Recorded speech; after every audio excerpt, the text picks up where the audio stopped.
ॐ अज्ञानतिमिरान्धस्य ज्ञानञ्जनशलाकया चक्षुरुन्मिलितं येन तस्मै श्रीगुरुवे नमः। हरे कृष्ण। भगवद गीता अध्याय 7 नॉलेज ऑफ द एब्सोल्यूट, श्लोक संख्या 16। चतुर्विधा भजन्ते मां जना सुकृतिनो अर्जुन, आर्तो जिज्ञासुरर्थार्थी ज्ञानी च भरत ऋषभ।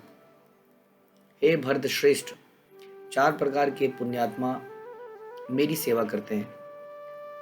वो इस प्रकार हैं: आर्थ, जिज्ञासु, अर्थार्थी तथा ज्ञानी।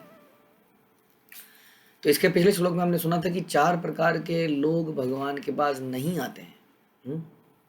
और अब सुने कौन भगवान के पास आता है। तो कौन नहीं आता है? जिसका जो निपट मूर्ख है, नमाम दुष्कृतनो मूढ़ा प्रपदन्ते नराधम, नरों में अधम है, माया ने जिसका ज्ञान हर लिया है, जिसने आसुरी स्वभाव को धारण कर लिया है, ये नहीं आते हैं। आते कौन है? आते हैं आर्त यानी कि दुखी पीड़ित व्यक्ति, जिज्ञासु जानना चाहता है, अर्थार्थी यानी कि धन की इच्छा रखने वाला, और ज्ञानी। तो इनके बारे में एक एक करके हम चर्चा करते हैं। तो ये 4 प्रकार की पुण्यात्मा कौन है? पहला है आर्त यानी कि जो व्यक्ति पीड़ित है, दुखी है। हमारे जीवन में अक्सर जब दुख आते हैं तो हमें भगवान बहुत अच्छे से याद आते हैं, है ना। हम सबके साथ मैंने देखा है, ख़ासतौर पे बच्चों को। बच्चे कभी भगवान के पास आजकल की डेट में नहीं जा रहे हैं आजकल, लेकिन पेपर से पहले सब के सब मंदिर पहुंचे होते हैं। भगवान आज पेपर ठीक करा देना भगवान, या रिजल्ट से पहले भगवान आपके हाथ में सब कुछ, अब तो कुछ नहीं मेरे हाथ में सब कुछ तेरा, क्या लगे मेरा। तो इस तरह की चीज़ें करते हैं। और हमारे भी जीवन में एक बार एक व्यक्ति था जो कि बिल्कुल भगवान को मानता नहीं था।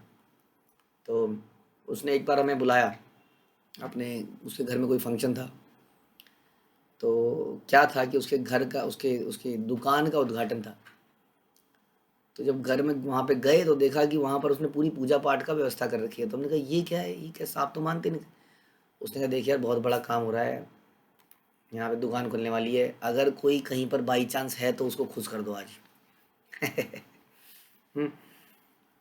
तो इस प्रकार से ये 4 लोग आते हैं भगवान के पास, लेकिन ये चारों को पुण्यात्मा कहा गया। बड़ी इंपॉर्टेंट बात है कि 2 बातें इंपॉर्टेंट है कि पुण्यात्मा कहा गया है, भक्त नहीं कहा गया है। ये चारों पुण्यात्माएं हैं, यानी कि जो व्यक्ति भगवान के पास आता है, चाहे वो किसी पीड़ा को दूर करने आता है, चाहे वो यही बोलता है कि भगवान बहुत कष्ट हो गया, इस रोग से बड़ा पीड़ित हो गया हूँ, भगवान घर की टेंशन से बहुत पीड़ित हूँ, प्लीज़ हेल्प कीजिए। भगवान, इस तरह का कोई भी पीड़ा हो सकती है, शारीरिक हो सकती है, मानसिक हो सकती है, उसको लेके अगर कोई आता है भगवान के पास तो वो पुण्यात्मा उसको बोला जा रहा है, क्योंकि वो सही जगह पर आया एटलीस्ट, है ना। जैसे कि आपका बेटे के घर को कोई प्रॉब्लम है, दिक्कत है, दुख है, तो पिता के पास जा रहा है तो ठीक लगता है। लेकिन अगर वो पड़ोसी के पास चला जाए तो आपको भी अच्छा नहीं लगेगा एज ए पिता, और उस व्यक्ति का गारंटी नहीं है कि उसका अच्छा ही होगा, क्योंकि दूसरा व्यक्ति क्या उसको सलाह देगा, लेकिन पिता को तो पूरा हित के लिए ही बोलेगा। तो अर्थ हो गया जिज्ञासु। बहुत सारी जिज्ञासाएं हैं संसार में, आदमी बहुत सारी जिज्ञासाएं रखता है, इसलिए हर जिज्ञासु पुण्यात्मा नहीं है। वो व्यक्ति पुण्यात्मा है जिसकी जिज्ञासा भगवान को जानने की। तो अभी ये केवल जिज्ञासा है, ध्यान रखिए। ये भगवान से अटैचमेंट, प्रेम इत्यादि कुछ नहीं है, लेकिन जिज्ञासा है उसके अंदर कि कुछ तो है, ये कुछ कुछ बताते रहते हैं। गीता में आखिर लिखा क्या है, एक बार जरा देखते हैं। दुनिया वाले इतना इसका तारीफ करते हैं, जरा देखते हैं, सुनते हैं क्या है। जिज्ञासा है उसको जानने की। यार मरने के बाद आदमी जाता कहाँ है आखिर, और ये माँ के पेट के अंदर बच्चा इतना बड़ा कैसे हो जाता है, ये सब क्या है। जिज्ञासा, बहुत सारी जिज्ञासाएं हो सकती हैं। तो ये जिज्ञासु है, ये भगवान के पास आता है तो ये पुण्यात्मा कहलाएगा। उसके बाद है अर्थार्थी, यानी कि अर्थ, अर्थ का मतलब होता है धन। तो जो धन की इच्छा रखता है। तो कई लोग ऐसे हैं जो भगवान की पूजा पाठ बहुत बहुत बहुत करते हैं, बहुत धन उनके पास होता है, लेकिन वो भी भक्त की श्रेणी में नहीं। तो ऐसे भी बहुत सारे लोग हैं। हम देखते हैं कि बहुत सारे पुराने सेठ, उनके घरों में हमें भगवान की फ़ोटोएँ दिखती हैं आज भी।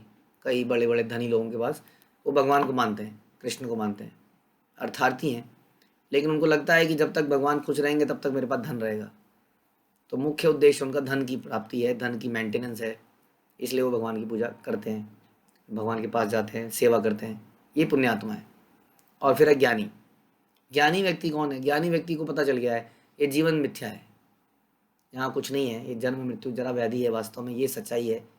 जो थोड़े बहुत सुख मिल रहे हैं बीच बीच में, पैसों के, नौकरी के, पत्नी के वगैरह वगैरह, ये परमानेंट नहीं है, ये टेम्परेरी है। ज्ञानी हो गया लेकिन भक्त नहीं बना। भक्त में और ज्ञानी में अंतर है। अभी उसे केवल इतना समझ में आ गया है कि ये संसार टेम्परेरी है, उसको अभी ये अटैचमेंट और ये समझ नहीं आया कि पर व्योम परम धाम क्या है भगवान का, वहाँ है ना, भगवान की प्रेममयी सेवा किसको कहते हैं। उसका मुख्य उद्देश्य है केवल मुक्ति प्राप्त करना।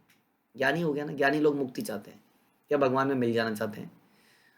तो मुक्ति प्रभुपाद हमें बता रहे थे लेक्चर में कि मुक्ति जो है, मुक्ति भक्ति से अपने आप मिल जाती है, लेकिन मुक्ति से भक्ति मिल जाए ये कोई गारंटी नहीं है। लेकिन भक्ति से मुक्ति मिल जाए इसकी गारंटी है। इसलिए भक्ति करना वहाँ भी श्रेष्ठ है। लेकिन अभी ये केवल ज्ञानी है, भक्त नहीं है।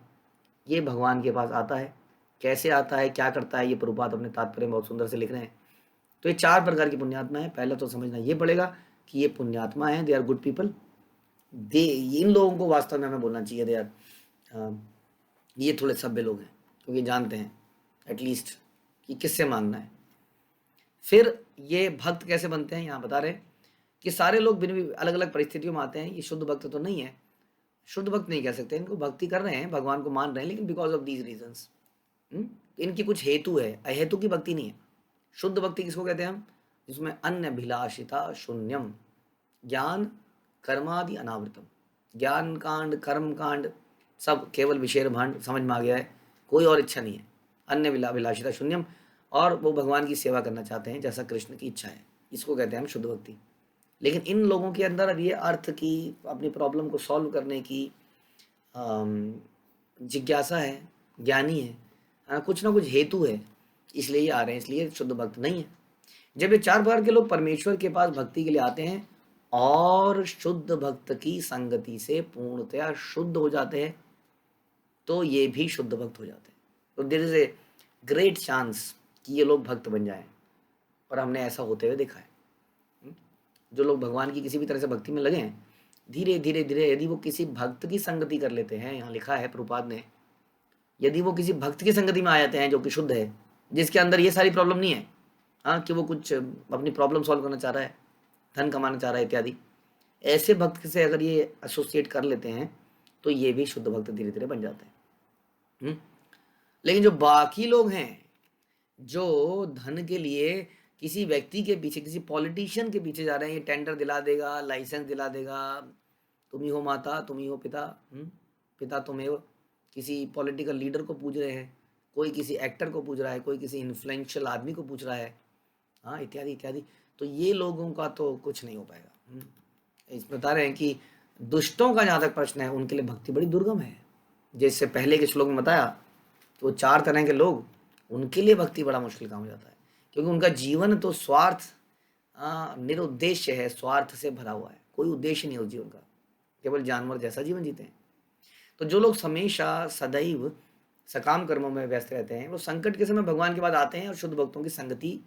जैसे कोई व्यक्ति बहुत दुखी है, और कितने ऐसे अनलिमिटेड स्टोरी हम सुना नहीं सकते इतने कम समय में, कितने ऐसे लोग हैं, फांसी लगाने वाले थे, कुछ करने वाले थे, गलती से किसी भक्त के टच में आ गए, गीता पढ़ ली, गीता पढ़ के जिया, अरे ये तो बड़ा अच्छा चीज़, मैं तो मरने जा रहा था, चलो आसपास के किसी मंदिर को ढूंढा, वहाँ पे भक्तों से मिले और पूरा जीवन बदल गया। चोर उचक्के कितने कैसे कैसे लोग बदलते हुए देखा गया। तो यानी कि हमारे जीवन में कई बार पीड़ा बहुत अच्छी चीज़ है। जैसे कि पीछे कुछ सालों में कोरोना आया, पूरा संसार डूब गया इसमें, खतरनाक एक संकट में, लेकिन बहुत सारे लोग भगवान से जुड़ गए उस संकट में, और वो अभी तक जुड़े हुए हैं। तो इसलिए इसलिए कहते हैं वो पुण्यात्मा है, क्योंकि अब वो भक्त बन गई। जो बिल्कुल हताश है वे कभी कभी शुद्ध भक्तों की संगति करने आते हैं और ईश्वर के विषय में जानने की जिज्ञासा करते हैं। इसी प्रकार शुष्क चिंतक जब ज्ञान के प्रत्येक क्षेत्र से हताश हो जाता है, तो वो ईश्वर को जानना चाहता है।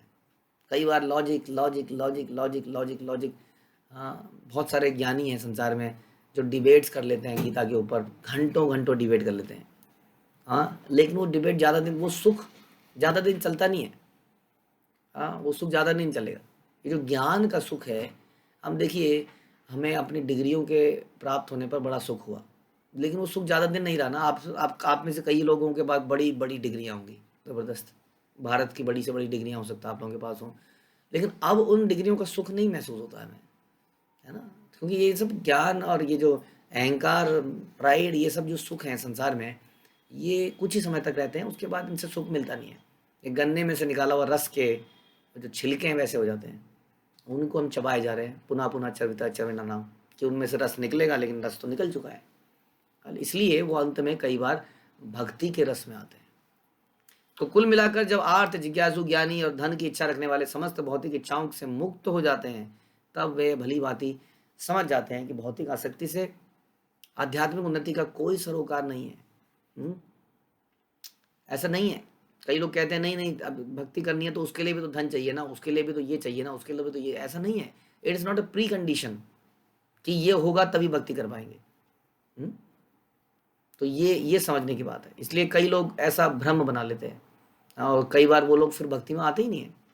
लेकिन अगर कई बार लोगों को ये समझ में आ जाए कि ये चीज़ों की पूर्ति भी भगवान से होगी, वो आते हैं, भक्तों के संग में आते हैं। जैसे कि कोई धनी व्यक्ति है, मान लेते हैं, अर्थ यानी कि धन चाह रहा है, उसने अपने बिजनेस का इनॉग्रेशन किया, जैसे मैंने बोला, उसने भक्तों को संकीर्तन पे बुलाया, भक्त लोग उसके घर में आए, संकीर्तन किया।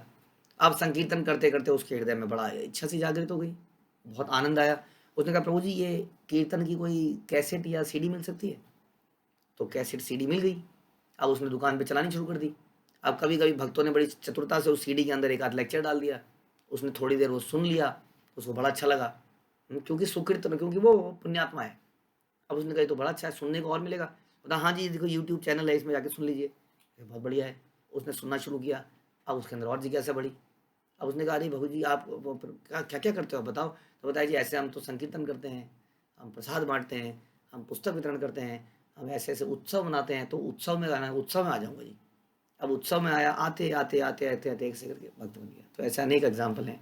तो वही बता रहे हैं यहाँ पर, जब तक ऐसी शुद्ध अवस्था प्राप्त नहीं होती कि भगवान के लिए ही केवल कार्य करें, ना कि अपने लिए, शुद्ध अवस्था, तब तक भगवान की दिव्य सेवा में लगे भक्त सकाम कर्मों में संसारी ज्ञान की खोज में अनुरक्त रहते हैं।